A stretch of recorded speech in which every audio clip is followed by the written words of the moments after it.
Welcome back, everybody, to the MMA Breeze. It's season 2, episode 1, and we're kicking it off with a banger. We have the baddest woman on the face of planet Earth, a 2-time Judo Olympian champion, a 2-time PFL champion, Kayla Harrison. How are you? I'm good. How are you? I'm great, thanks. I'm great. You know, world-class athletes like yourself, usually there's never really an off season for you guys. I know the PFL gives you guys that time away from competition. So it must be nice. But I just wanted to ask how that's been treating you and how much you appreciate that current aspect of your career. Yeah, it's been good. After my fight, I took some actual time off. We went home to Ohio. I didn't train for I don't know, a solid 2 weeks maybe. And just kind of rested my body because 4 fights in 5.5 months is a lot of wear and tear. And I've been doing this since I was 6 years old. I've been doing 2-a-days since I was 12 years old. So my body needed a little bit of a rest. And then I started back to 1-a-days and just training and, getting better, not training for anything specific, but just getting better. And that has been nice. It gave me some free time to I helped coach my daughter's soccer team this season, and I've been spending more time with my son and just doing, a lot of play dates, a lot of Christmas stuff that I normally don't get to do because the finals are on New Year's Eve. So we had a pretty magical Christmas and got to see our family again in Ohio. So it's been nice. It's been really good. But I'm back at it again. Awesome. Back to 2-a-days. I couldn't last. Yeah, fantastic. Yeah, much deserved, I'm sure. So that's great to hear. It's hard to. My son is homesick, by the way. Sorry. Oh, no. Yes, honey. Oh, thank you. Oh, did you want to say hi really quick? Hello. Oh, nice burp. Say hi. Okay, go finish your movie, okay? Are you okay? And we can pause if you need to, Kayla, too. So don't worry. I'll get him some juice now. Hey, take some deep breaths. He's really sick. And we're back. Cool. No worries. No, it's cool to see a first person take of you being a mom. That was sweet. So if you got to do that, just let me know. I'm totally cool. Yeah, he's normally he's super easygoing, but he definitely does not feel good. So he's cranky. No, that's all good. So yeah, we'll jump back into what you were saying about the 2-a-days, Kayla. I know it would be hard for us as fans to imagine you getting much better, the type of things you put on. But what are some things that you are working on that you're excited to show off come 2022? Yeah, I mean, I just think that I've become much more well-rounded and sort of dangerous fighter. Obviously, I haven't really had to showcase any of the skills that I've gained thus far in my career. I'm 12 fights in. Everyone just knows me as a judo player or a grappler. But this entire time I've been working on striking. I've been working on, fancy jujitsu submissions and stuff like that. So I'm excited that maybe this year I get to fight an opponent who forces that out of me. Maybe, probably not because I'm the best grappler in the world, but maybe, who knows? Yeah, maybe. I speaking of grappling and working, I know you post a lot with Steve Mocco Mondays. Can you tell us a little bit more about what that is about, that theme, and how it came to be? Well, Mocco is just he's God. I could do a whole episode on Mocco alone. He's the bear, I mean, he's an amazing coach. He's also happens to be his family and my family are really good friends. And he's also a really, really fucking funny guy. And he just says stuff that I was like, for me personally, there's no better way to start the week than with wrestling on Monday with Mocco, because he's those old school wrestling workouts, that mentality of you're going to go and you're going to go and you're going to go and you're going to go. And you're even the drilling is hard. I swear to God, this is a true story. We'll do a hard warm up, sprints, everything, burp, everything, hard warm up. And then we'll drill for 45 minutes, hard drilling. I'm talking blast doubles, shots, this, that. Okay, now they're sprawling, and then you gotta recycle it, and this and that, and hard drilling. And I'm pouring sweat, and he'll walk up to me and be like, "Hey, you feeling good yet? Are you warm? You think you're ready to go live yet? And I'm like, warm, Mocco, I am in hell. Like, what are you talking about? I'm on fire. Like, I'm in fuego. Let's go. Like, I have nothing left to go live with. I'm exhausted. That's funny. But he's super motivating, and I like to get his take in the beginning of the week. It's a great way to start off the week for me. I call him Mocco-isms. He's got a lot of them. He always gets a little camera shy, which also makes it kind of funny to me. So yeah, no, Mocco Mondays are the best way to start. I encourage everyone to find a Mocco and make it Mocco Monday. That's great. I was messaging him as well on Instagram, seeing if we can get him on here for the season 2 MMA Breeze, but he seems like I've watched the flow films on him. You know, Dang, he turned you down, didn't he? Oh yeah. Yeah. I'm sorry. Oh no, I'm a huge wrestling fan in general of the sport because I grew up wrestling, so I love wrestling. But you know, it's funny because we saw the conversations of you, Khabib, and Henry talking about judo versus wrestling, and Khabib's dad and Khabib's father obviously was very respected and known on the judo scene. And so Khabib sided with you as far as telling Henry that he thinks judo is the tougher sport. And there's the famous Dan Gable quote, once you do wrestling, everything else in life is easy. So just tell us, you're someone who's deep in the trenches. You do a lot of all sorts of grappling. What is the hardest style for you and why? Oh, man. I mean, I will say that probably just because of the position, like there's something about wrestling where, because it's like strength versus strength in a lot of positions, obviously you can use technique, and judo, you have a gi and it's kind of like finesse, and you're able to use your opponent's momentum against them and stuff. But without a gi, and I'm wrestling with the guys, 9 times out of 10. So wrestling is really hard on my body, like physically hard, I would say, on my body. Yeah. Mentally, the hardest workout usually is striking for me, just because I'm a perfectionist and I'm not where I want to be. And it's like, I get frustrated and pissed off at myself. But I mean, I also like, I don't go to a single practice where I like leave, hating my life. Like, I always feel better after I work out. I love my life. Like, I'm so blessed to get to do what I love every single day and call it work. Yeah, we love that. I'll tell you, from somebody who works a 9 to 5, I definitely fantasize about that. But yeah, you're chasing it. You're doing it. Yeah, we're doing this little side thing. So yeah, no, I appreciate you and everyone else helping me feel like I'm doing something more. So thank you. But before we leave Henry Cejudo, there's something I wanted to ask. He says a lot of things, right? Some funny things, some serious things. Something he said a few times, we haven't heard much of it lately, was he was calling for that intergender, intersex fight between him and Shevchenko. My question to you, or Valentina Shevchenko, my question to you is, if the UFC came up to Kayla Harrison today and said, Kayla, here's the contract, your debut is Henry Cejudo, are you signing right there and then? Oh my God, are you kidding me? I'd do it for free.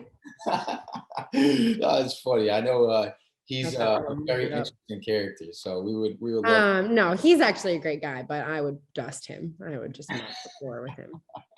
I would love to see it. I would pay to see it. So he'd fly Air Kayla, that's for sure. Yeah, I believe it. And another star that something happened recently, a video surfaced of you and Ronda Rousey grappling at like a really young age. So I wanted to see, was that a one-off? Did you guys run into each other quite a bit growing up? And have you ever had any type of relationship with Ronda? Yeah, so Ronda and I were training partners and teammates and roommates during her judo career. So I know there's a clip on YouTube of us at a tournament before I moved to Boston. I think I'm like 14 or 15 or something, and I competed against her. I think we competed against each other twice, and she won both times. But yeah, we used to be pretty close back in the day. She was a big part of the reason why I moved to Boston. She was the best female judo player in the country, and I wanted to be that. And if you want to be the best, you got to train with the best. Obviously, the coaches, the Pedros, are also just had a stable full of champions. They've produced pretty much every Olympic medalist in the past 30 years at this point. So yeah, when I was younger, before, I would say, especially before I moved to Boston, she used to whoop on me. And then in 2008, she won a bronze medal at the Olympics and took a year off. I'm 4 or 5 years younger than her. So she took a year off and I stayed and I was training at that time. I won the junior worlds. And then in 2009, she came back, and all of a sudden it was kind of like that year, you know, I had really made a ton of progress and I had really exponentially, my judo had just kind of, my judo and my confidence kind of exploded. And it was no longer like big sis beating up little sis anymore. It was, you know, there were some battles at Pedro's Judo. I'll say that there were some wars that went on, and it was the good old days. I wish we could see him. I wish we could see him. Yeah, it was, I mean, honestly, I'm grateful for it. You know, she was, I feel like I'm really blessed in the sense that in my lifetime, in my careers, both judo and MMA, I've had a chance and an opportunity to train with the best women. And they've really been inspiring to me, and people that I look up to, and really people that I want to become and be better than, like in my own way, you know, and that's kind of the biggest compliment I can give to Ronda or to someone like Amanda, you know, like those are the people that I chase and that I want to surpass. So eventually I did with Ronda, and we'll see what's going to happen with everything else. Yeah, we will see. We don't know when, but we will see. And I know the world is biting their nails. So yeah. Me too. Yeah, I bet. And you know, you and Amanda, speaking of her, have an awesome relationship, because it seems like the world would love to have you guys go at each other's necks. But every time you speak, it's lovely things, you know, support and all that good stuff. So just wanted to know, have you gotten a chance to connect with her since the fight with Juliana? And how is her mental doing, if you have any insight to that? Yeah. You know, I talked to her that night, and then we just like have kept in touch a little bit.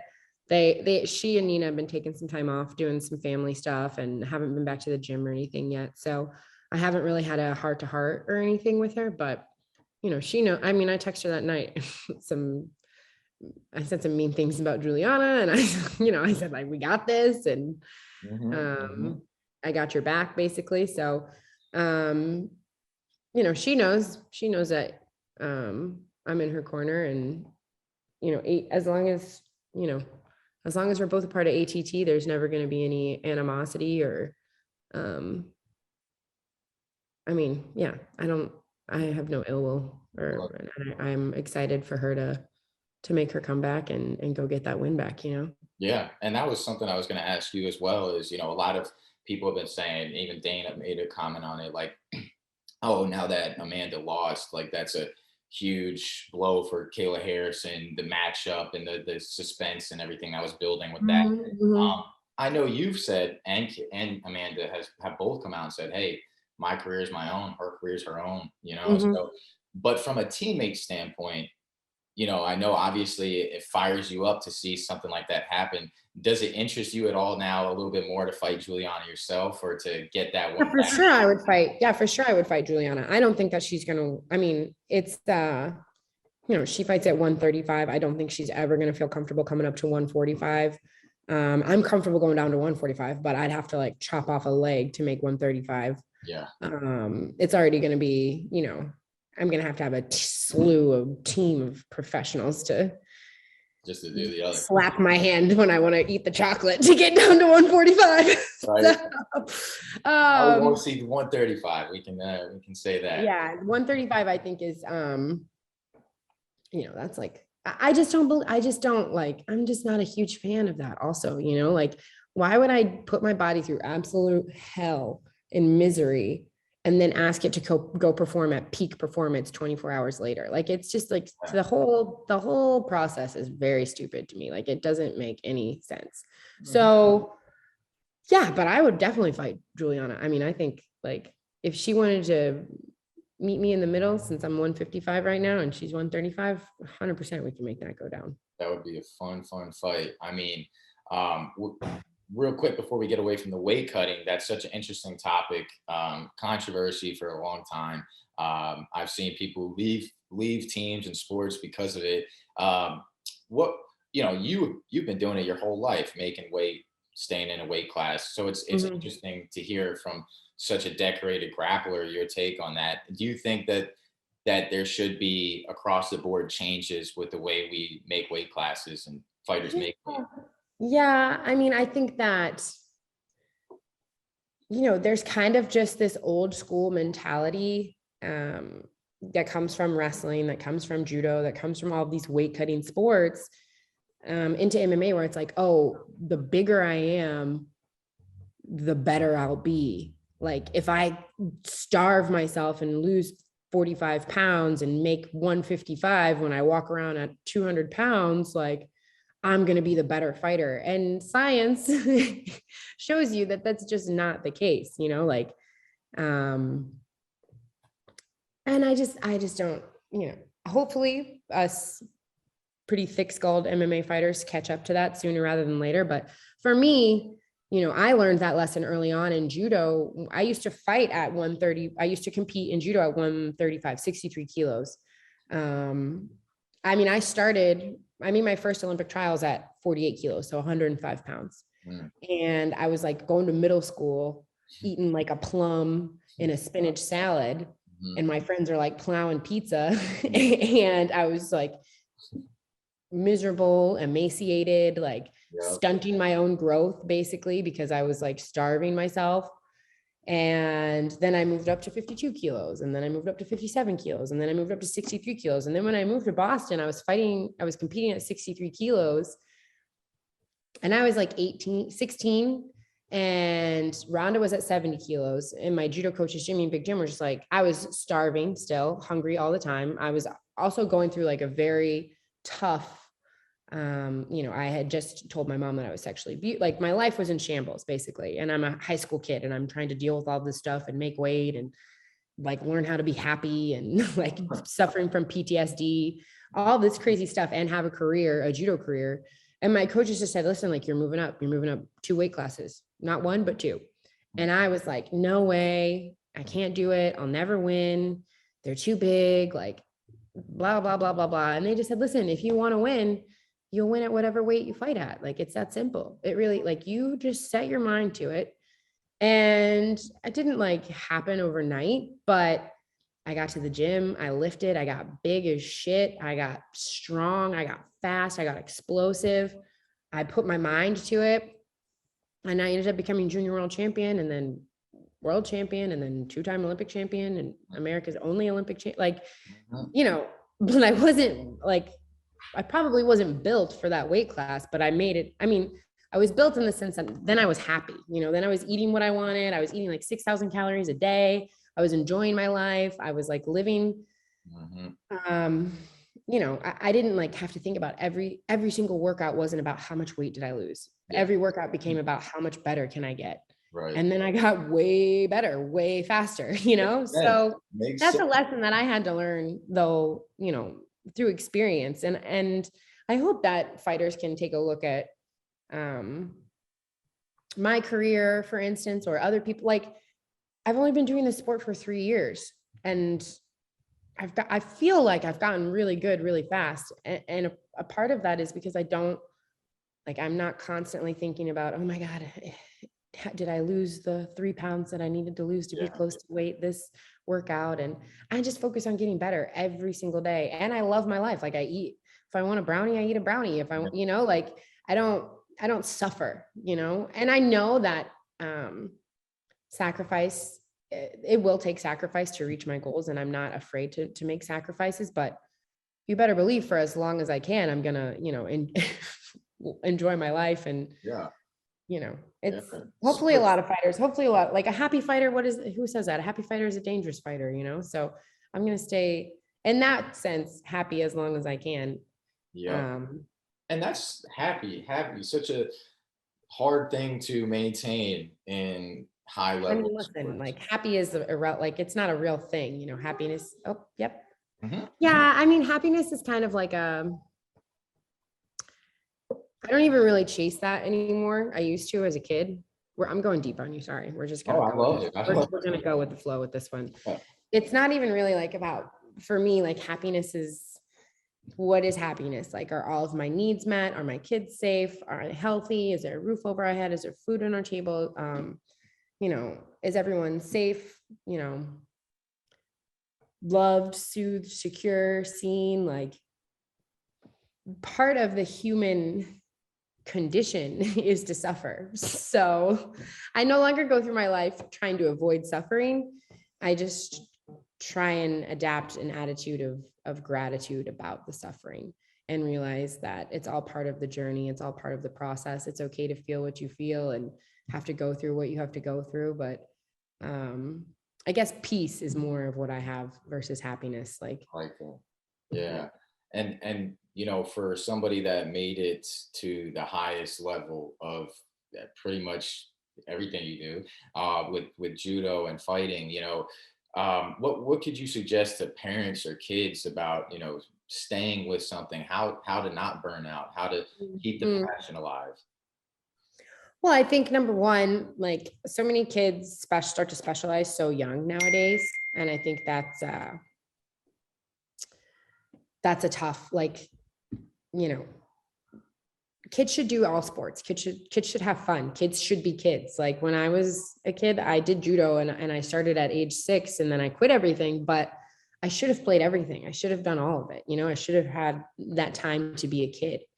Mhm. And I think that, you know, one very important lesson that I am trying to instill in my own kids, um, you know, my daughter Kayla she's going to be 9 next month and she does soccer right now. And she's like, I don't want to go and it's hard. And I'm helping coach the team and like the girls get like tired. And I'm like, listen, you know, we have a lot of fun. We do like a lot of fun stuff in the practices, but one thing that I say to them, like we started our own little mantra is like, how often do we have to try hard?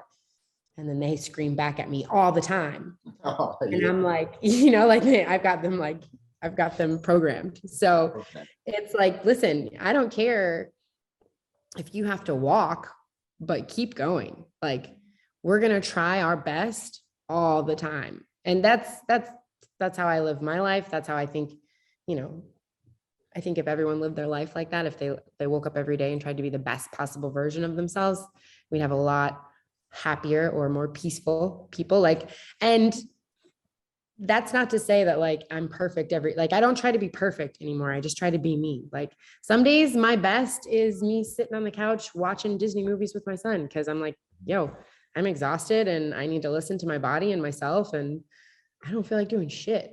Like, but it's also like you have to know, like, okay, no, like I've got more in the tank. Today I'm gonna run an extra mile or Yeah. I'm gonna like you just have to find that balance. But I would say for kids, like, man, you have to try hard all the time. And nothing in life worth having is easy. Like all of those people who have um like all those people that have stuff that you want, they worked really hard to get it. I guarantee you that. Like nothing worth having in life is easy. Amen. So very true. So very true. And you've put that on display for all of us with the outcomes you've achieved and the work that you put Yeah. in. So you don't just preach it, you practice it. So good stuff. I do. And you know, you speaking of family, you have this beautiful family. You've been very vocal about prioritizing it, and I Mhm. love that. So the PFL obviously has given you a great platform. They promote you. Mhm. They have the salary and then the 1 million incentive, which is awesome.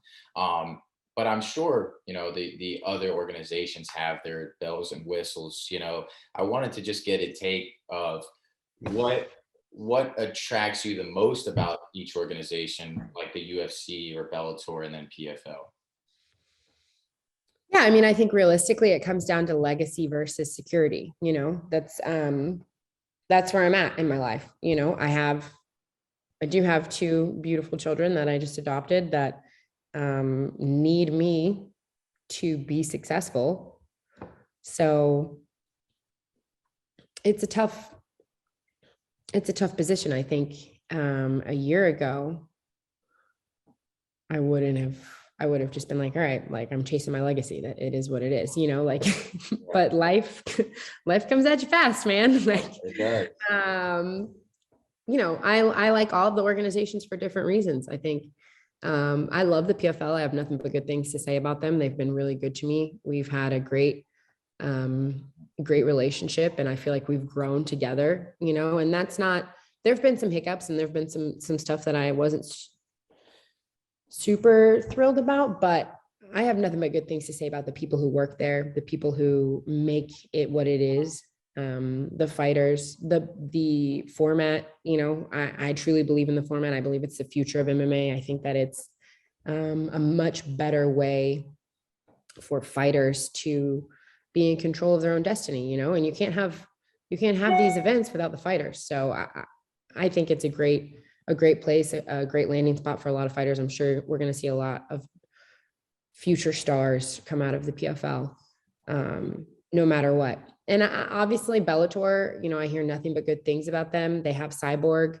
She's one of the greats. You know, I really want to test myself. I want to push myself. I want to fight the greats. You know, I make no, like that's not a secret, you know, I have no problem fighting anybody. And UFC is right now the monopoly. You know, the UFC is, whether you're you know, whether you're a casual MMA fan or hardcore, like the UFC is what everyone considers the greatest of the great, the elite of the elite. And I think, even though I don't think the competition is as deep as everyone believes, like everyone always says, oh, you're fighting cans and this and that. And like, you go look at the records of some of the female fighters in the UFC, and I'm like, their records are 50-50. Like, what are you talking about? They're exact same. I'm fighting the exact same caliber. Like, Oh, no doubt. I think there are some of those women in the PFL and the UFC, I think a lot of people would be surprised at some of Oh, how. 100%. No, 100%. People just like, they associate the UFC with greatness, which is fine. Like the UFC has done a good job. You know, they have done their job of creating stars and creating an aura and mystique of, like, if you want to be a real fighter, you have to fight here. Mhm. And Well, there's a fine line between scouting and promoting, isn't there? different. So I think But I mean, I do believe that the UFC is in the business of also bringing the best fighters to them. Like, I don't think that they're just like pulling one over everyone. Like, they do have like a lot of the best fighters. They just don't have all of the best fighters. Exactly. And listen, women's MMA is different than men's MMA right now. You know, there's still not the depth in women's MMA that there is in men. Like, you could go down the top 50 in men's MMA. Like, you could find a guy on the street in Brazil, like, who's probably a killer, you know, like women's MMA is still getting there. It's still growing. So, yeah, I mean, they all call to me in a different way. So Yeah, 100%. And something I think about, and not to take a jab at Bellator or anything, but I'm just genuinely interested for the answer, is like, after you fight Cyborg, what else is there interesting about Bellator? I mean, in terms of legacy and I mean, stability. I think that they have a better 145-pound division than the UFC. Like, after I fight Amanda, who do I fight? I mean, there's the Juliana, but you're right, it's not the depth. 145. Like, Yeah, all these girls would be moving up, you know, like you have it's to, the yeah. same problem everywhere. Like, it's not unique to Bellator, in my opinion. So it's kind There of are fighters with big names in the UFC, but are they like a big name? Does that mean you're exactly, it goes back to Yeah. skill versus like fame, you know? So Mhm. I think that's a great point, is, you know, they both kind of have like a big, shiny fight for you, right? Mhm. And then there's everything else you got to weigh out. So I know it's a lot, but I was thinking I'm about. working on something right now that's pretty badass. I'm working on something where I might get both. So Oh, okay. That, I mean, I would love that. I'd love to see you fight in every organization, fight everybody. But no, maybe I can do it all. yeah, I know negotiations were going on in Vegas and all that, and you know, I'm gonna take my crack, Kayla, even though I'm sure you're probably still on the fence. But I'm just thinking about it, and I know, unlike the guys like like Ariel and ESPN who only want to tune into you on Skype when from afar during the playoffs. There's me who'd swim to Alcatraz to see you fight. Doesn't need to be the Oh, playoffs. look at you. So I thought it would be full circle if we just came on here and said, you know, Look at this. This is really good. what Kayla Harrison wants to Really do, good. where you're leaning the most. Where is Kayla Harrison seeing herself fight in 2022? I want to do it all, to be honest with you. I mean, I want to change the sport. I want to change the game a little bit. I want to make waves and make money. So, and make legacy. So we'll see what happens. I love that. I love that. Well, Kayla, last thing I'm going to go on out with a little splash here to take it away from all the Amanda UFC Bellator stuff. You have a passion project with your foundation, the Fearless Foundation. We know you have a story there. Can you tell us just a little bit about the foundation's initiatives and where we can go to support it? Absolutely. So I was sexually abused as a child by my first judo coach. And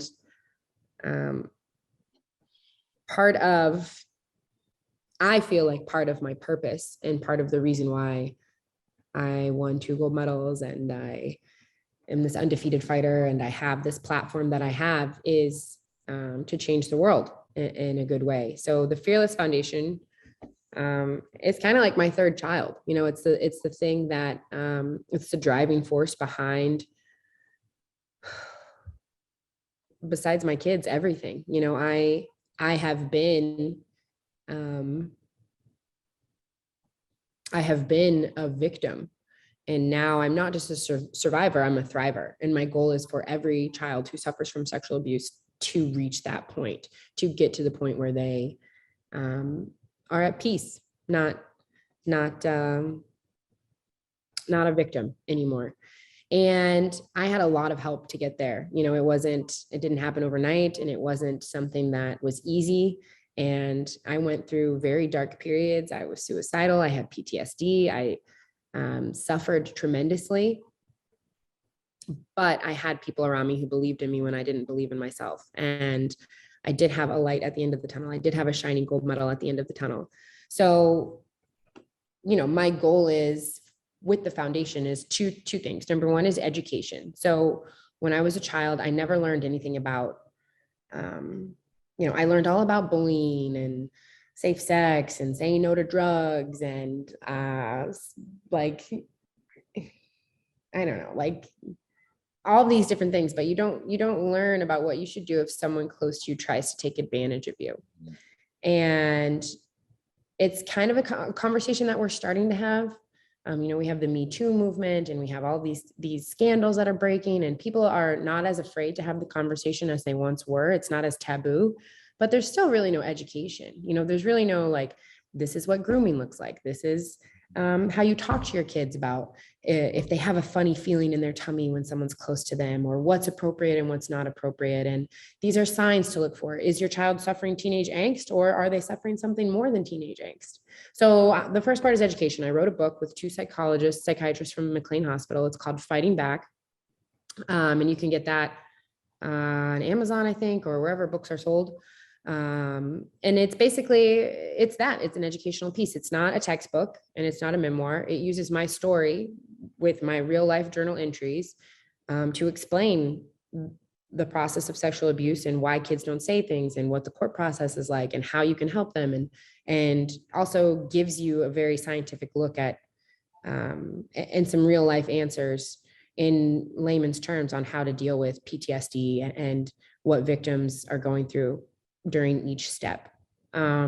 So that is really the biggest piece to me. Is I think if we educate our society and the world, the numbers will go from 1 in 4 girls and 1 in 6 boys to much lower. And that's my goal. And the second piece of the foundation is what psychologists call mastery. So for me, judo was my mastery. Judo was my thing where I could go and I could just do it. And it was just like,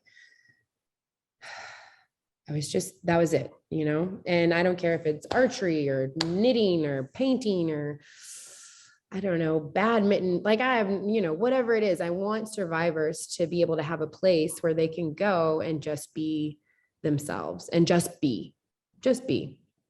So that piece is going to take a little more time. I'm working on it still, but you can find out more and you can donate to the Fearless Foundation at fearlessfoundation.org. Oh, let me just make sure that's the right one. Yeah. Fearless. I don't want to give you the wrong you're good. website. That would be embarrassing. Yeah, fearlessfoundation.org. You can learn more about it. You can donate. You can follow us on Instagram and all the social media platforms. I know trauma is not easy to talk about, but you're turning that into something really, really cool and really positive. And I just want to say thank you. So, no, thanks for asking about it. I'll be damned if I'm going to let my suffering turn me into a sad, bitter, angry old cat lady. I'm going to use it to be a light in this world and to change the world for the better. And I think we all can do that. We all have that potential. We all have the potential to be a light in this world. Good for you. Good for you, kid. That's powerful. Very powerful. I mean, I know the easiest thing is to become that cat lady, right? That's the easy option. But I would agree. So again, kudos, hats off. Thank you. I really appreciate you opening up a little bit there for us. Other than that, is there anything else you want to share with the world before I let you go? No, I just realized I've had this creepy. I almost asked about it a couple of times. No, someone got that for my kids for Christmas. They think they're funny. I think it was my strength coach, but which is Happy New Year, everyone. Awesome. Well, thank you so much for coming on, Kayla. My pleasure. I'm sure wherever you end up, I'll be there supporting, watching, and I hope we can do this again sometime. For sure. Thanks so much for your time. I appreciate it. Thank you, Kayla. Take care. Yeah, you too.